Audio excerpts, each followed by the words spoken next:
Assalamualaikum everyone, my name is Walid Yusuf and we are here to discuss the progress of our ongoing project, that is blockchain-based authentication and security for IoT devices. My team members are Mohammad Alim Shakil, Mohammad Irfan Adil Shah and Saad Khan. We are working on this project under the supervision of Dr. Abdul Khalik and Dr. Malik Mahmood Siraj. The content of our presentation is as follows. So as the use of Internet of Things devices increases, the importance of security has increased, and because personal and private data such as biometrics, images, photos, and voice which can be collected. However, there is a possibility of data leakage or manipulation by monopolizing the authority of the data, since such data are stored in a central server by the centralized structure of an IoT device. Furthermore, such a structure has a potential security problem caused by an attack on the server due to single point vulnerability. Blockchains, through their decentralized structure, effectively solve single point vulnerability, and their consensus algorithm allows network participants to verify data without any monopolizing. Therefore, blockchain technology becomes an effective solution for solving the security problems of the IoT centralized method. However, current blockchain technology is not suitable for IoT devices. Blockchain technology requires a large storage space for endless append-only block storing and high CPU performance for performing consensus algorithms, while its open block access policy exposes private data to the public. However, we are currently working on a decentralized lightweight blockchain that will support normal IoT devices. It solves the storage size issue by using interplanetary file system (IPFS). Also, we are working on introducing a critical Byzantine fault tolerance (BFT) consensus algorithm, so it does not require high computational power.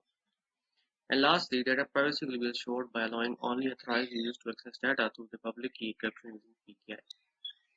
Now I will tell you about the basic architecture of our project. This architecture is yet to be achieved as we are working on PBFT algorithm. Our architecture consists of IoT devices which collect data from different sensors. IPFS algorithm is used to store the data files as it will allow us to use minimum data storage. The blocks will contain the index of the block, timestamp, hash of the current block and the previous block, along with the hash generated by the IPFS network. In the end, the uploaded block will be stored in the distributed table of the blockchain. This blockchain will be shared among all the IoT devices in the network. If the user requires to access the block, he and she can look up for the index and the hash of the respective block file in the blockchain.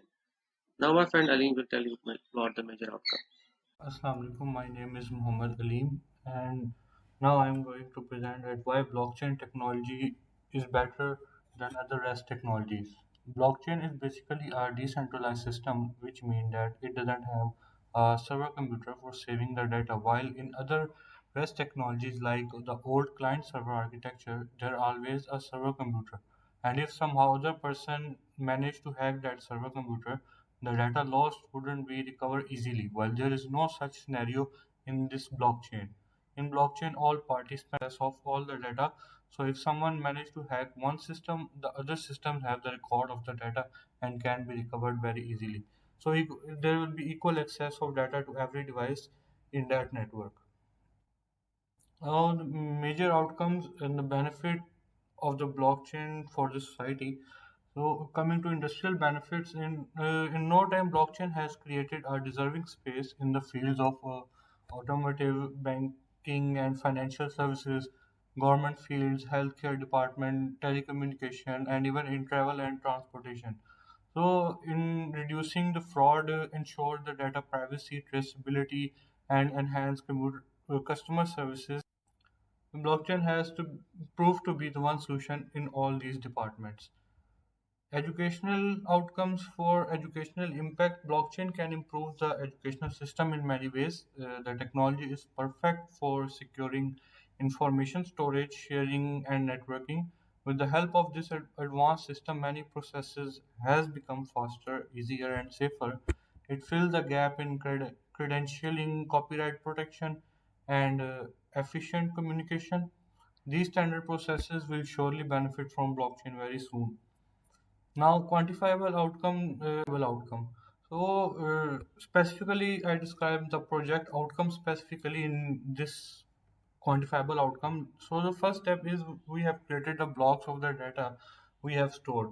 These blocks are then joined together to form a blockchain. And sharing these blockchain with other devices, data connected to the main device. So we are providing authentication to the data and confidentiality among these devices. The authentication of data is important so that other devices that are connected should know that they are receiving from a trusted authenticated device. While to provide confidentiality to the devices, we are using this link address method. For example, if one device wants to connect with the other device, the first device provide a specific link address. To connect other devices to this device, so you can connect this to the link to this link address they have produces. Well, this process is important so that no other devices from the outside tries to connect in this blockchain network. At last, we want our data to be secured, so we use the best algorithm, that is SHA-256 algorithm, in which we provide a 256-bit hashes to the data and make it more secure. So project over flowchart or project block diagram. This is specifically represent the step-by-step working of our project and the phases the project has gone through. Then these phases are further divided on according to what is working for this blockchain. So we start with storing the data in an Excel sheet or in CSV format. So the file is then uploaded on this IPFS network, and in exchange, this network provides a hash in return for that file. Now we have the hash of that file. However, the file is uploaded on that IPFS network.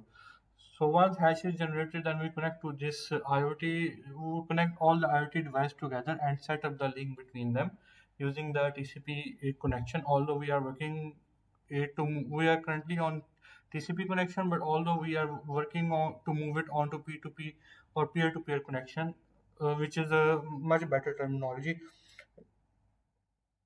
After this device, we store this hash in our blockchain code to add this hash in blocks. Then we form a chain of that blocks, including hashes of all that block. That is, it has this specific block has the previous hash, next block hash, or its hash in the format of a chain, and this chain result could be seen by all the devices connected to this network. Thank you, Ali. Now let's talk about the work which we have done till now in our project.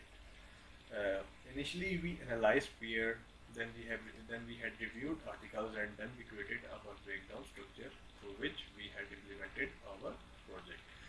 As we all know that blockchain is totally a new technology, so it was also difficult for us to understand initially what blockchain is and how we are going to implement it in our project. So articles had helped us a lot.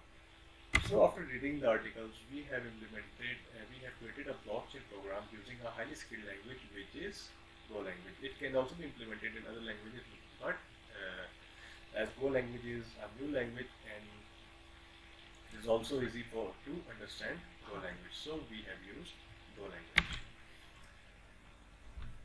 As you know that our project is totally based upon the security of IoT devices, and our professors taught us about the techniques through which we can secure our data. So we have used encryption techniques for our data security. Like the sender will send that data, the program will encrypt the data, and then the receiver will receive the data which is encrypted using hashes. Then we have used a TCP protocol for data handling over the network. Now this question occurs that how we have that why we are using TCP protocol even it is very slow. As as transmission control protocol is designed for accuracy, not for speed. It ensures that the data packets reaches its destination and can be rearranged. So our main purpose is to just secure data. So that's why TCP protocol is very helpful for us. In the last phase of of our project, we will be establishing a peer-to-peer connection between the end devices. One device is sender device and the other device is receiver is on the end which is receiving the data, the encrypted data using hashes.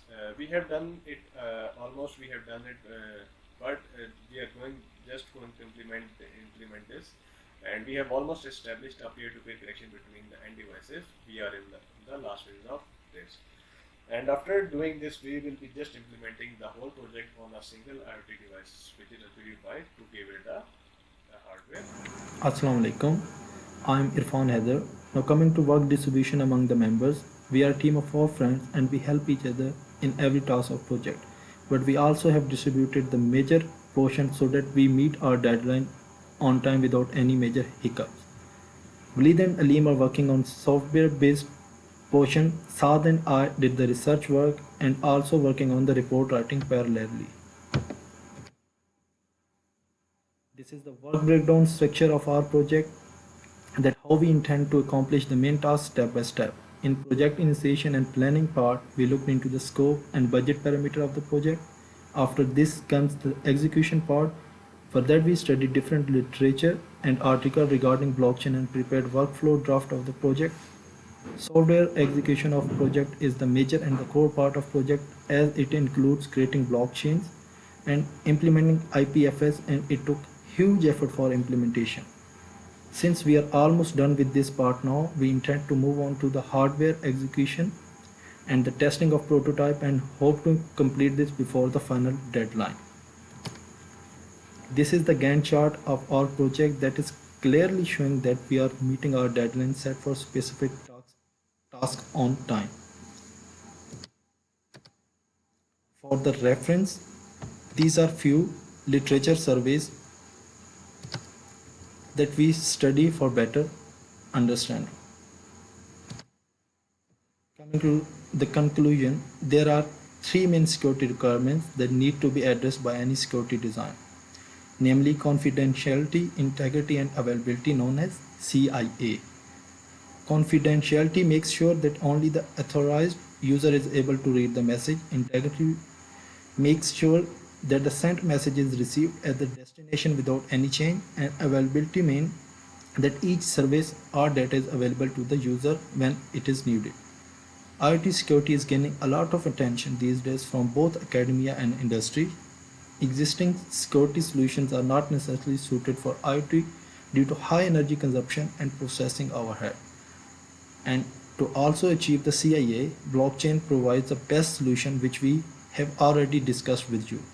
Thank you.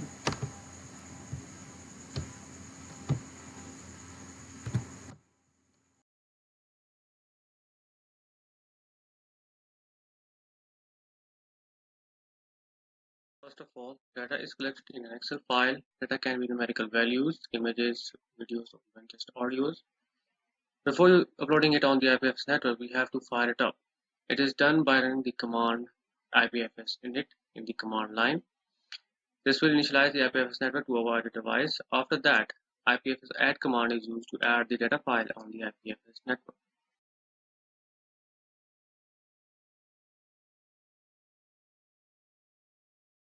This will generate a unique hash. This unique hash can be used to share or download the file in different IoT devices in the network.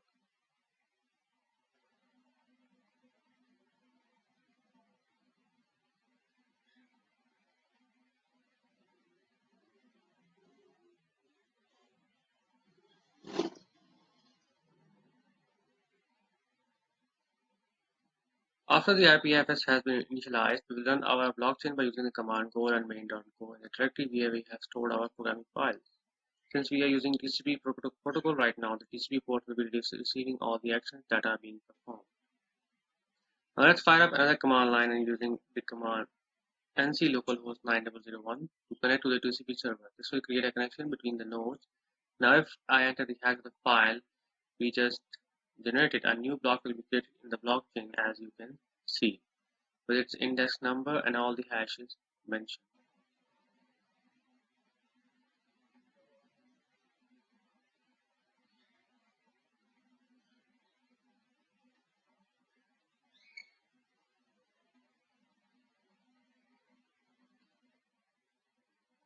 Now if I enter the hash again, I will get another block with the index number incremented and with all the hashes mentioned.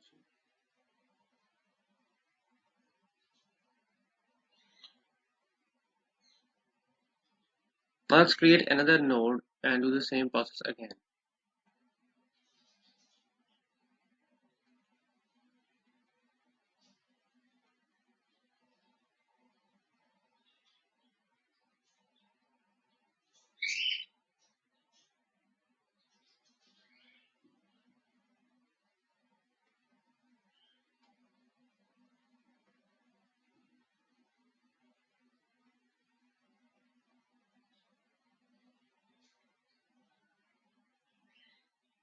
So entering the hash again will give me a new block and it will be inserted into the blockchain with its index number implemented.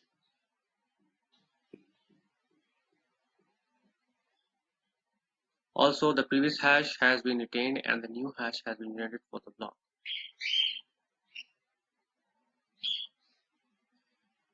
Furthermore, the total blockchain is shared between the nodes. As you can see that there is blockchain with index 0, 1 and index 2 that we have just created. Also with the index 3 that is just being incremented in the blockchain. Now if we want to retrieve the data file that we just uploaded into the blockchain, I can simply use the command ipfs get and insert the hash of the file to download it in the respective directory.